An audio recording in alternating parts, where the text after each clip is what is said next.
Hello car lovers, driving the 2025 Acura Integra Elite Aspec. This is a $50,000 vehicle. It has a hatch. It's the semi-luxury brand of Hondas. That's what Acura is in North America. What to say about this vehicle? First, an overview.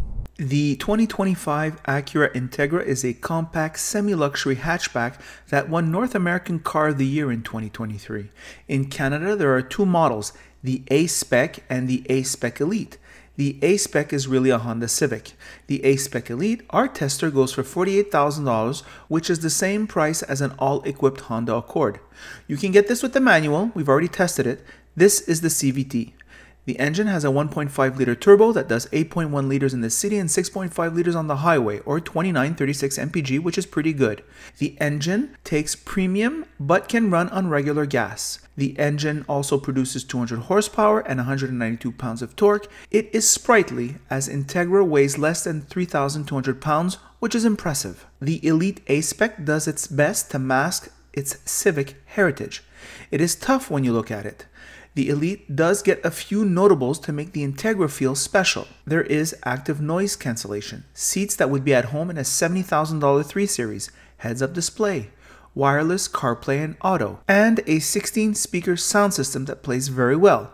Highlights include great exterior, great seats, ease of use of the interior, including a 9-inch infotainment from the Honda Civic, which looks cheap but functions easily, a lively driving experience while being comfortable and economical, and a convenient hatch. The negatives are it's overpriced by 10% and the competition exists. More on that in a moment.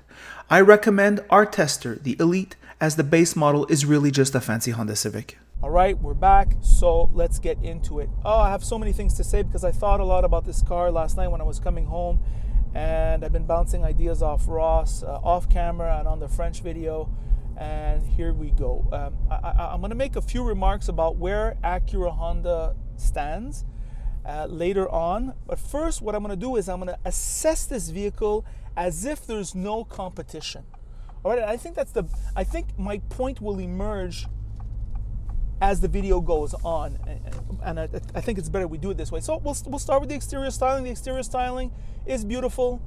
There's no question. I think it looks great.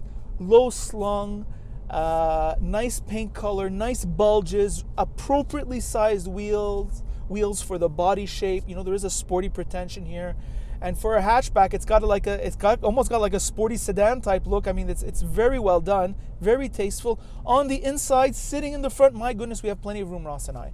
I mean, this is wonderful in terms of space management. In the back, well, there is a lot of leg room. There's just no question. It's just the headroom that sucks. I think I'd like a little bit more. These things have to be minimum convenient. I mean, it's going to be the only vehicle that the owners own of this vehicle. I don't see people having 3-4 vehicles and having an Acura Integra. So that's a serious flaw. When you're sitting here, the visibility, looking in front, wonderful, really great. You can see your corners very well. Looking here on the side, nice, friendly, big windows. I'm not saying we're quite Subaru level, but very close, very close. Rear 3/4 is a goddamn mess, and the rear window is so-so. So that is the visibility for a sporty pretension vehicle. I'm totally okay with that.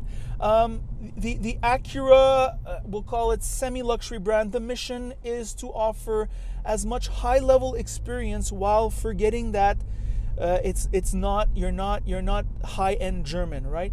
And this is very difficult as the price goes down, right? So let's say when you're doing mid-size SUVs, you're $70,000, $80,000, $90,000, you have a lot of wiggle room in terms of money. But here, in the less than $50,000, there isn't that much wiggle room.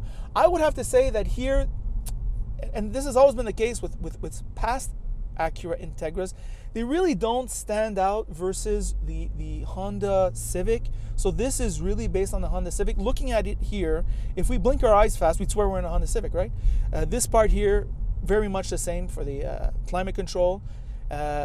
Same thing with the infotainment. Same thing with the digital dash. Same thing with the general layout. Same thing with the steering wheel. So usually these things are more distinct. The steering wheel looks just the same. There you have it. I mean, that is what it is. There's a nice heads-up display. There's a great ELS sound system that is extremely high level. There are these crazy, wonderful seats where at $50,000, this is a bargain seat.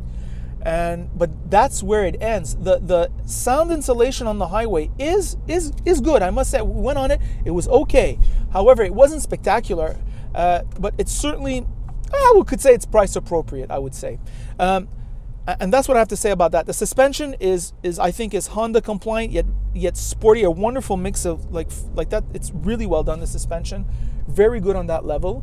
The engine it's a winner. There's no question that there's a low fuel economy, low maintenance. This thing about the oil dilution problem there, I think it's almost been now 10 years, and I haven't heard of people's engines blowing up there because of the oil dilution. I mean, I think that's one of those people who think about reliability get very anxious. They're very anxious people, and I think we can dispel this myth. So in terms of the long-term reliability, I think this engine is fine, and it produces sufficient power. Great fuel economy. So on that point, very good Honda. There is that Honda easiness, right?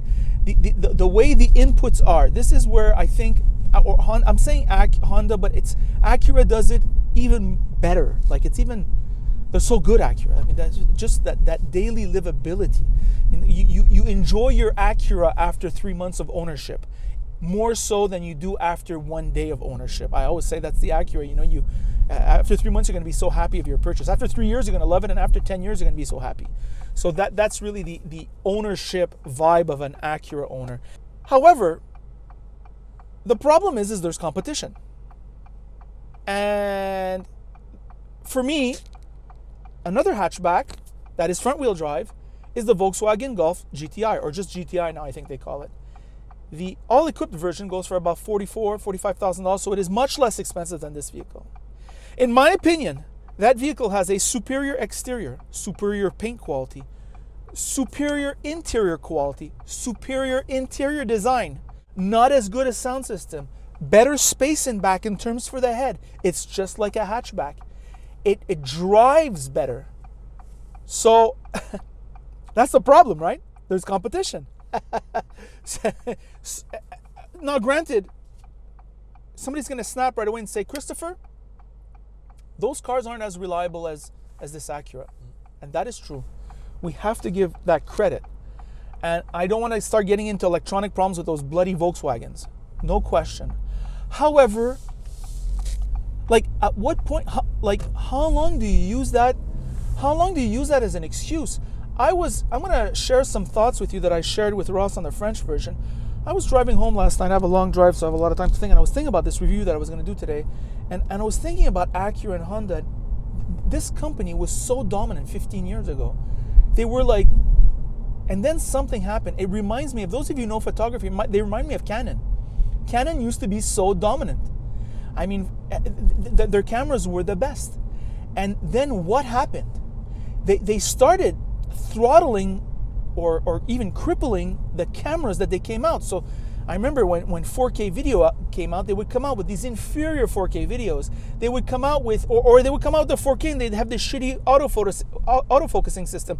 And they just do all these things where they're willfully crippling their vehicles to stay we're a good offer, but no more, no less. We have to stay profitable and we don't have to sacrifice to go get that extra customer. Yeah, okay. Shouldn't this car have the hybrid engine? Shouldn't this thing with the rear pillar be fixed? Shouldn't there shouldn't there be just a bit more effort in the bling here in front in terms of the interior quality? Shouldn't there be a little bit more effort in terms of the sound insulation, which is okay, but it's not top notch? There is competence, but there is no excellence. And herein lies the problem. I know this is it sounds hard what I'm saying. It sounds very hard what I'm saying. Well, anything I say, I'm willing to back up. And with, I think, ironclad facts, is Acura awesome? Yes. Do they make good cars? Yes. Are they reliable? Yes. Are they competent? Yes. Are they stylish? Yes. All those things are true. However, can anyone deny on the lease, is it this or a Golf GTI? Is it this or a low-level A3? Is it this? Do you know what I mean? If you put the hybrid engine, it's a more powerful engine. It's a more fuel-efficient engine. So you save money. So that extra price, that $50,000, well, you're paying $50,000, but then you're paying about $250 gas instead of $350. You know what I mean? If you're doing a big city routine, Do you know what I mean? You're saving $100 extra a month. On the lease, this is good, and it's very good because you can always buy it at the end, and there's no problem. And that way you're buying a used car that you know, and that's very good if you really like it. So on the lease, no problem. This is a fine choice.